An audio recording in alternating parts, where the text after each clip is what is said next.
നമസ്കാരം. ചില വിധികളെ നമുക്ക് മറികടക്കാൻ പറ്റില്ല. ആ വിധികളിൽ നമ്മൾ കീഴടങ്ങിയേ പറ്റൂ.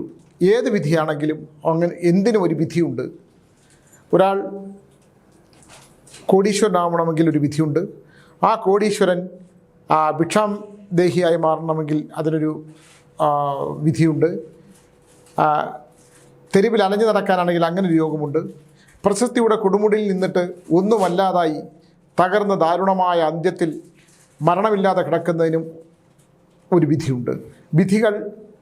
വിധിയെ മാറ്റാൻ വിധികർത്താവിനും പറ്റില്ല എന്നുള്ളതാണ്.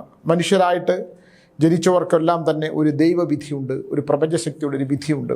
അത് കർമ്മങ്ങളെ ആശ്രയിച്ചാണ്. നീ ചെയ്യുന്ന കർമ്മങ്ങൾ എങ്ങനെയാണ്, ആ കർമ്മം തന്നെ. നീ പൂർവ്വജന്മത്തിൽ നിന്ന് ജനിച്ചത് എങ്ങനെയാണ്, പൂർവ്വജന്മത്തിൽ ജനിച്ചത് എവിടെയാണ്, പൂർവ്വജന്മത്തിൽ വളർന്നത് എവിടെയാണ്, നിൻ്റെ കർമ്മങ്ങൾ എന്തൊക്കെയായിരുന്നു, നീ ദുഷ്കർമ്മങ്ങൾ ചെയ്തിട്ടുണ്ടോ, ആ ദുഷ്കർമ്മങ്ങളിൽ നിന്ന് നിനക്ക് ജീവിതത്തിൻ്റെ അവസാന കാലം വന്നു ചേർന്ന് എന്തൊക്കെയാണ്, പിന്നെ നീ അവസാനം ആ ദുഷ്കർമ്മങ്ങളുടെ ചെയ്തികളുടെ എല്ലാം സത്യങ്ങൾ തിരിച്ചറിഞ്ഞുകൊണ്ട് അതിൽ പശ്ചാത്തപിച്ച് നല്ല കർമ്മങ്ങൾ ചെയ്യാൻ ശ്രമിച്ചിട്ടുണ്ടോ, ആ നല്ല കർമ്മങ്ങൾ ചെയ്തതിൻ്റെ പാപഫലമാണ് നീ ഈ മനുഷ്യജന്മമായിട്ട് വീണ്ടും വരികയും എന്നാൽ പക്ഷേ പണ്ട് ചെയ്തതിൻ്റെ പൂർവ്വജന്മത്തിൻ്റെ ദോഷങ്ങൾ എന്തെങ്കിലും ഉണ്ടെങ്കിൽ ആ ദോഷത്തിൻ്റെ പാപവും ബാക്കിയുള്ളത് കൂടി ഈ ജന്മത്തിൽ എപ്പോഴെങ്കിലുമൊക്കെ അനുഭവിച്ച് തീർക്കാനേ പറ്റൂ. ഞാൻ പലവട്ടം പറഞ്ഞിട്ടുള്ളതാണ്. അപ്പോൾ ഒരു വിധി. കഴിഞ്ഞ ദിവസം മരണപ്പെട്ട ഒരു വ്യവസായി, അദ്ദേഹം എവിടെയായിരുന്നു എന്നുള്ളതിനാണ്. ഇപ്പോൾ ഞാൻ ഇവിടെ ഒരു വീഡിയോ നമ്മൾ ചെയ്തിരുന്നു. അതിൽ 2015-ലോ 2012-ലോ ഒങ്ങാണ്ട് എന്നെ കാണാൻ വന്ന ഒരു നമ്പൂതിരി സ്ത്രീയെക്കുറിച്ച് ഞാൻ പറഞ്ഞിരുന്നു. ഞാൻ ഇന്നലെ അവരുടെ എൻ്റെ അടുത്ത് കൊണ്ടുവന്നത് അനിൽ മുഖത്തല എന്ന് പറയുന്ന എനിക്കൊരു സുഹൃത്തുണ്ടായിരുന്നു. എന്നോടൊപ്പം 4ാം ക്ലാസ് വരെ പഠിച്ച് ഒപ്പം പഠിച്ചിരുന്നതാണ് ശിശുവാർ സ്കൂളിൽ. ആ അനിൽ മുഖത്തല വിവാഹം കഴിച്ചിരുന്നത് മായ എന്ന് പറയുന്ന ഒരു പെൺകുട്ടിയാണ്. മായ എന്ന് പറയുന്നത് പിന്നെ ONV കുറുപ്പ് സാറിൻ്റെ സഹോദരിയുടെ മകളാണ്. നർത്തകിയായിരുന്നു പണ്ട് കാലത്ത്. അവർ അവസാന കാലം ജോലി ചെയ്തത് ഈ ക്രിസ്റ്റൽ ഗ്രൂപ്പിലായിരുന്നു അവസാന കാലം. അവിടെ വെച്ചാണ് അവർ വഴിയാണ് ഈ നമ്മുടെ ഈ ലതാ നമ്പൂതിരി എന്ന് പറയുന്ന ആ ക്രിസ്റ്റൽ ഗ്രൂപ്പിൻ്റെ ഉടമസ്ഥയായിരുന്ന സ്ത്രീ എന്നെ കാണാൻ വന്നത്. ഇതിൻ്റെ ആദ്യമൊന്നും എനിക്കിതിനെക്കുറിച്ചൊന്നും ഓർമ്മയില്ലായിരുന്നു. ഞാനിതെല്ലാം ഓർമ്മിച്ചെടുത്തതാണ്. പിന്നെ ഞാൻ അവരെ ഒരിക്കൽ കണ്ടത് ലതയുടെ ഈ മായയുടെ വീട്ടിൽ വെച്ചാണ്. അപ്പോഴത്തേക്ക് അവർ തളർന്നു കഴിഞ്ഞിരുന്നു. ഇതിൻ്റെ സത്യാവസ്ഥകളിലേക്ക് കടന്നു ചെല്ലുമെന്ന് പറഞ്ഞാൽ ഇതിൻ്റെ സത്യാവസ്ഥ എനിക്ക് മനസ്സിലായിട്ടുള്ളത് കൊണ്ടാണ്. തകർന്നു പോയ ഒരു ബിസിനസ് സാമ്രാജ്യത്തിൽ രാജകുമാരിയെ പോലെ ഒരു ജീവിച്ച സ്ത്രീയുടെ ഒരു പതനം ഞാൻ മുമ്പിൽ കണ്ടതാണ്. ഞാൻ ധാരാളം പേരുടെ അത് കണ്ടിട്ടുണ്ട്. ഈ സത്കർമ്മങ്ങൾ ചെയ്യാതെ പോയവർ, അല്ലെങ്കിൽ ഒപ്പം വിശ്വസിക്കുന്നവർ, ചതിക്കുന്നവർ ഒക്കെ ഇത്തരത്തിൽ പെടും. നമുക്ക് എവിടെയാണ് നമുക്ക് അതിൻ്റെ ഒരു ലക്ഷ്യമില്ലാതെ പോയത്, ഒരു വിശ്വാസമില്ലായ്മ പോയത്, ഇല്ലെങ്കിൽ നമ്മൾ വിശ്വാസത്തോടെ ചേർത്ത് പിടിച്ചവർ നമ്മളെ ചതിച്ചു പോയത്, ആ ചതിക്കുന്നവർക്കൊക്കെ തന്നെ കിട്ടുന്ന ഫലങ്ങൾ ഇപ്പോൾ ഇതിനകത്തുള്ളിൽ എന്തൊക്കെയാണ് സംഭവിച്ചു എന്നുള്ളതിനെക്കുറിച്ച് അറിയില്ല.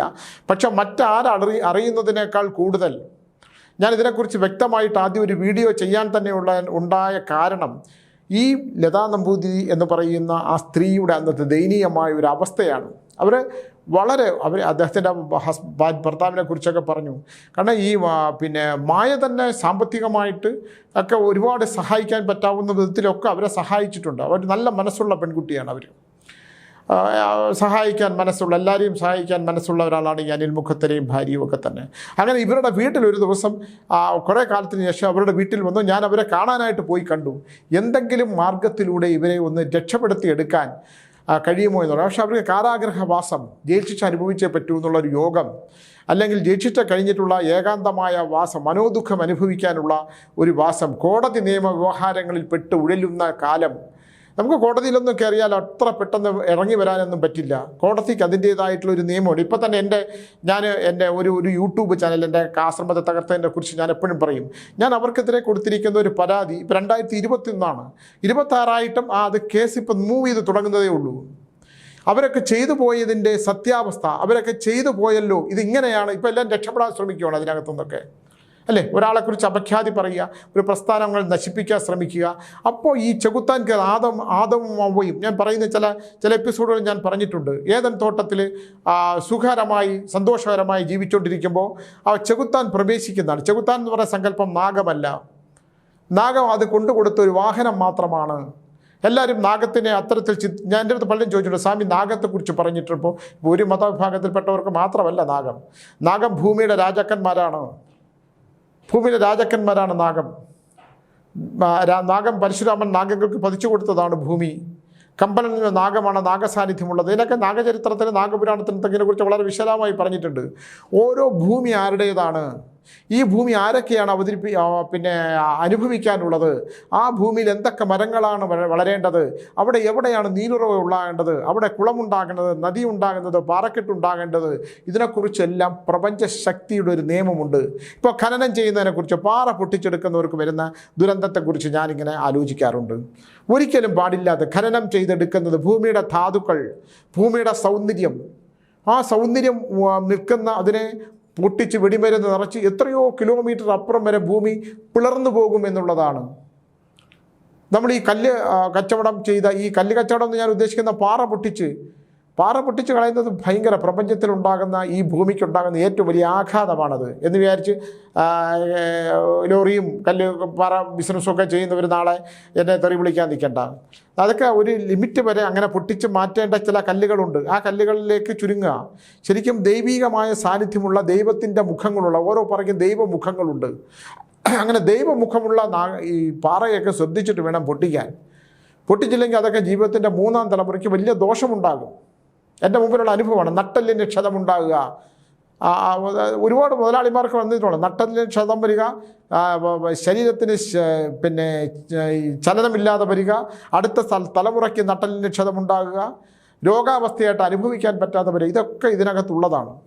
അപ്പോൾ ഞാൻ ലതാ നമ്പൂതിരി ഇതിലേക്ക് തിരിച്ചു വന്നാൽ, ആ സ്ത്രീ തനിക്ക് ഒരു കാലത്ത് താങ്കൾ രാജകുമാരിയെ പോലെ ജീവിച്ചിരുന്ന ആ സാമ്രാജ്യം ഉടഞ്ഞു വീണ് കഴിഞ്ഞപ്പോൾ ഞാൻ ആ മായയുടെ വീട്ടിൽ കണ്ടപ്പോൾ എനിക്ക് കഷ്ടം തോന്നി. അവരുടെ കാര്യത്തിനകത്ത് ഒന്നും ചെയ്യാൻ പറ്റില്ല. ഒരാളെ ഒന്നും ചെയ്യാൻ പറ്റില്ല. സകല കടബാധ്യതകളും ഒക്കെ. നമുക്ക് ചെറിയ ഒരു നോട്ടപ്പിശക് മതി. നമ്മൾ ബിസിനസ്സുകാർ ചിന്തിക്കേണ്ട ഏറ്റവും വലിയൊരു കാര്യമാണിത്. നമ്മൾ എന്തെങ്കിലുമൊക്കെ ഇറങ്ങി പുറപ്പെടുമ്പോൾ നമ്മുടെ ഇതിലൂടെ വന്നു ചേരുന്ന ആൾക്കാരെക്കുറിച്ച് നമ്മൾ വളരെ ശ്രദ്ധിക്കണം. ഇല്ലെങ്കിൽ വളരെ ബുദ്ധിമുട്ടുകളുണ്ടാകും. അങ്ങനെ ഇദ്ദേഹം ഈ ലതാ നമ്പൂതിരിയും അദ്ദേഹത്തിൻ്റെ ഭർത്താവുമായിട്ട് ചേർന്ന ബിസിനസ് ഇങ്ങനെ വളർന്ന് പന്തലിച്ച് നിൽക്കുമ്പോൾ അവിടേക്ക് ഒരു ജോലി അന്വേഷകനായി വന്ന ഒരാളാണ് മരണപ്പെട്ടു പോയ ആളെന്നാണ് പറയപ്പെടുന്നത്. എനിക്ക് അദ്ദേഹത്തെക്കുറിച്ച് അറിയില്ല. എനിക്ക് ഇവരെക്കുറിച്ച് മാത്രമേ അറിയാവുള്ളൂ. അന്ന് ഞാൻ അവരോട് പറഞ്ഞൊരു കാര്യമുണ്ട്, അവർ ഓർക്കുന്നുണ്ടോ എന്ന് എനിക്കറിയില്ല. ഏതായാലും നിങ്ങളെ വഞ്ചിച്ചു പോയവർ, നിങ്ങൾ 100% വിശ്വസിച്ച അദ്ദേഹത്തിനെ കൂടെ നിർത്തിയാണ്. അതുകൊണ്ട് നിങ്ങളെ താൽക്കാലികമായി അദ്ദേഹത്തിൻ്റെ ശുക്രൻ തെളിഞ്ഞു നിൽക്കുന്ന സമയത്ത്, അദ്ദേഹത്തിൻ്റെ രാജയോഗമുള്ള കാലത്ത്, അദ്ദേഹത്തിനല്ല ആർക്കും എല്ലാവർക്കും രാജയോഗമൊക്കെ ഉണ്ട്. ആ രാജയോഗമുള്ള കാലത്ത് അദ്ദേഹത്തിന് കുറേ സമ്പത്ത് ചിലപ്പോൾ ഉണ്ടായിരുന്നിരിക്കും. പക്ഷേ ആ രാജയോഗം കഴിയുമ്പോൾ ആ ചെയ്ത കർമ്മത്തിൻ്റെ ഫലം ഏത് രൂപത്തിലാണ് വരിക എന്നുള്ളതാണ്. അല്ലേ? ഏത് രൂപത്തിലാണ് അവിടേക്ക് കടന്നു വരിക എന്നുള്ളതാണ്.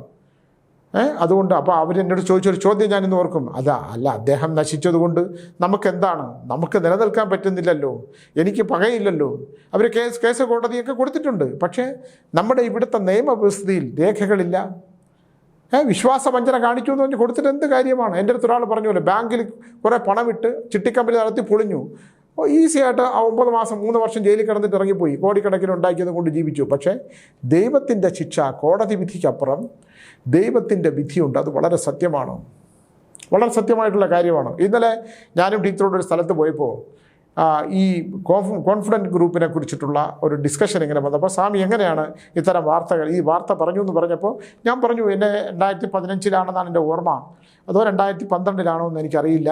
ഇവരെന്നെ കാണാൻ വന്നിരുന്നപ്പോഴത്തേക്ക് ലക്ഷണശാസ്ത്രപ്രകാരം ഈ അവരറിഞ്ഞുകൊണ്ടൊരു തെറ്റും ചെയ്തതല്ല.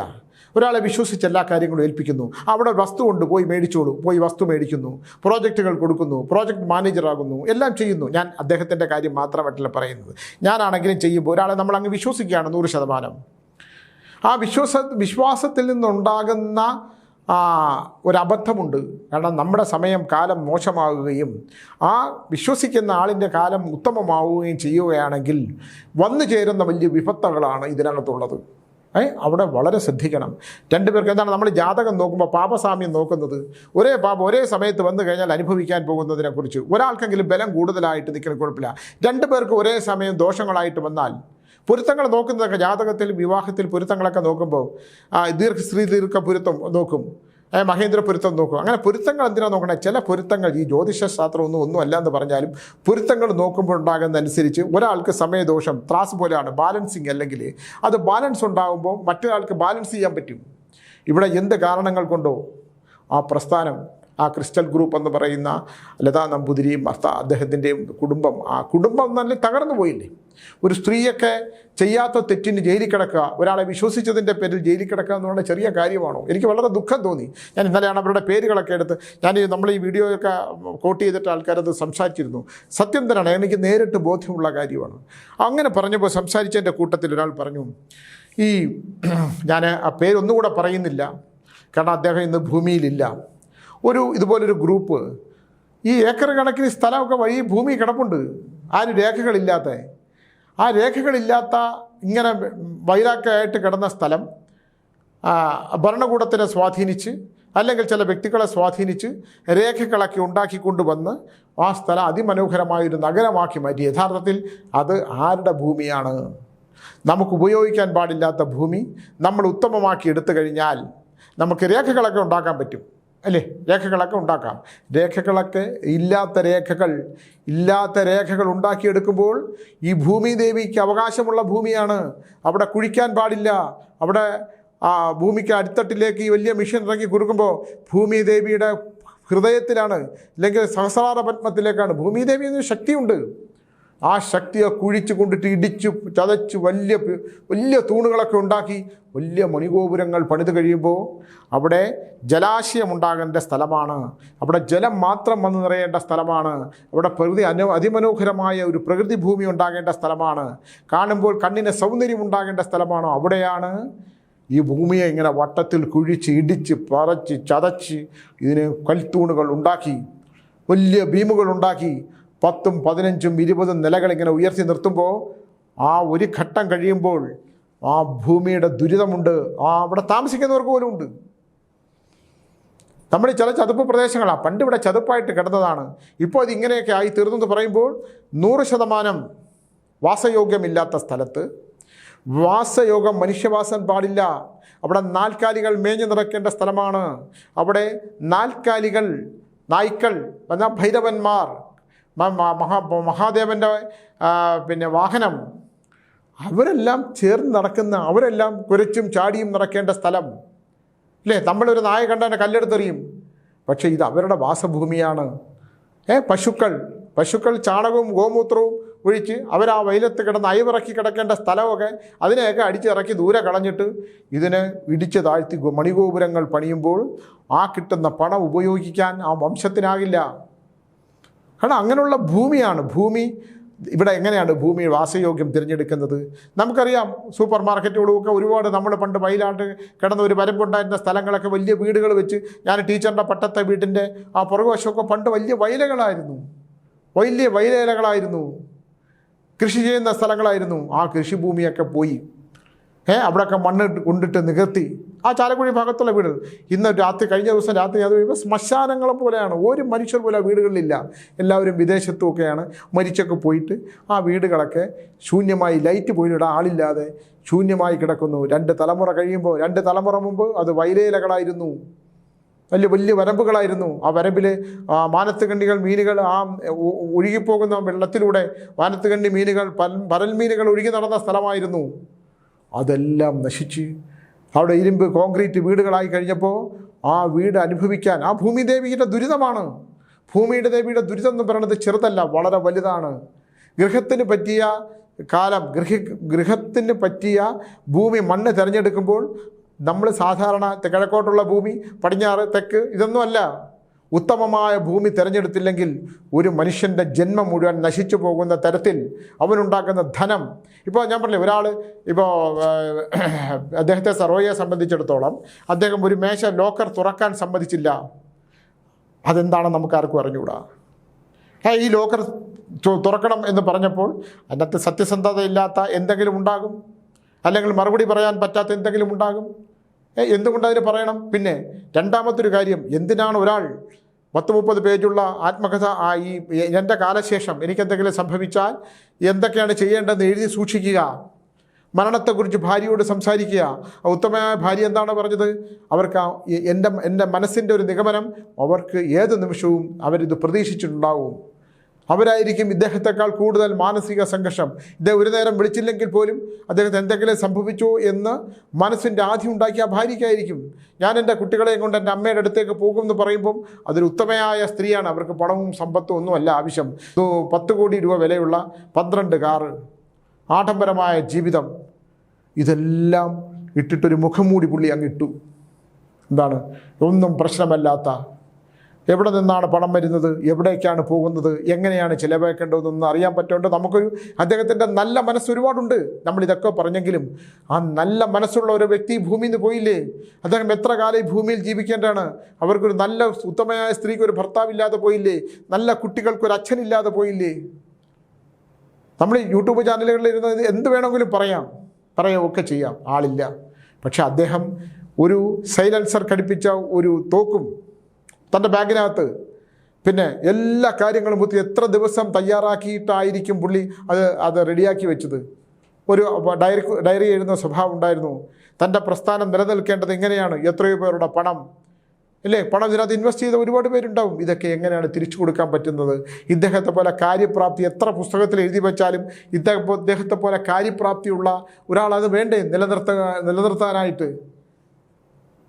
അതൊരു വലിയ നമുക്ക് ഒരു ഇവിടുത്തെ വ്യവസായികൾ ഇപ്പം മുഖ്യമന്ത്രി അയച്ചിട്ടുണ്ട്. അവരുടെ കേന്ദ്രത്തിൻ്റെ പ്രഷറൊന്നും ഇതിനകത്തില്ല. മുഖ്യമന്ത്രി പറഞ്ഞത് ഈ കേരളത്തിൻ്റെ മുഖ്യമന്ത്രി ആയതുകൊണ്ട് വ്യാവസായികമായിട്ടുള്ളവരെ പീഡിപ്പിക്കരുതെന്ന് പറഞ്ഞിട്ട് അദ്ദേഹം കേന്ദ്രത്തിലേക്ക് ഒരു കത്ത് എഴുതിയിട്ടുണ്ടെന്ന് ഞാൻ പറഞ്ഞു കേട്ടു. അങ്ങനെയാണെങ്കിൽ വിൻസെൻ്റ് ചിറ്റിലപ്പള്ളി എന്ന് പറയുന്ന ആൾ അദ്ദേഹമൊക്കെ തൊഴിലാളികളെ സ്നേഹിച്ച് കേരളത്തിൽ ഇവിടെ ബിസിനസ് നടത്താൻ പറ്റാതെ വിട്ടുപോയില്ലേ? കേരളമേ വിട്ടുപോയി. തൊഴിലാളി പ്രസ്ഥാനങ്ങളുടെ പ്രശ്നങ്ങൾ കാണാൻ പറ്റില്ല, അവരുടെ ഗുണ്ടായിസം കാണാൻ പറ്റില്ല. അതൊക്കെ ഇതിനകത്ത് നമ്മുടെ ജീവിതത്തിനകത്തുള്ളതാണ്. പക്ഷേ ഒരാൾ മരണപ്പെട്ട് കഴിയുമ്പോൾ തനിക്ക് അർഹതമില്ലാത്ത പണം എവിടെ നിന്ന് വന്നാലും ആ അർഹതയില്ലാത്ത പണം നമ്മെ ഇല്ലാതാക്കും എന്നുള്ളൊരു സത്യം, നമ്മുടെ ജന്മം ഇല്ലാതാക്കും. നമ്മുടെ ജന്മം മാത്രമല്ല, നമുക്കൊപ്പം ജീവിച്ച് സ്നേഹിച്ച് നമുക്കൊപ്പം ജീവിക്കേണ്ട അമ്മയുടെ കരച്ചിൽ ഇന്നലെ കണ്ടു, സഹിക്കാൻ പറ്റില്ല. മകനെ എന്ന് വിളിച്ച് അമ്മ കരയുമ്പോൾ എന്ത് കൊടുത്താലാണ് നമുക്കതിന് പകരം ഉണ്ടാകുക? അദ്ദേഹം നിശ്ചലനായി കിടക്കുകയില്ലേ?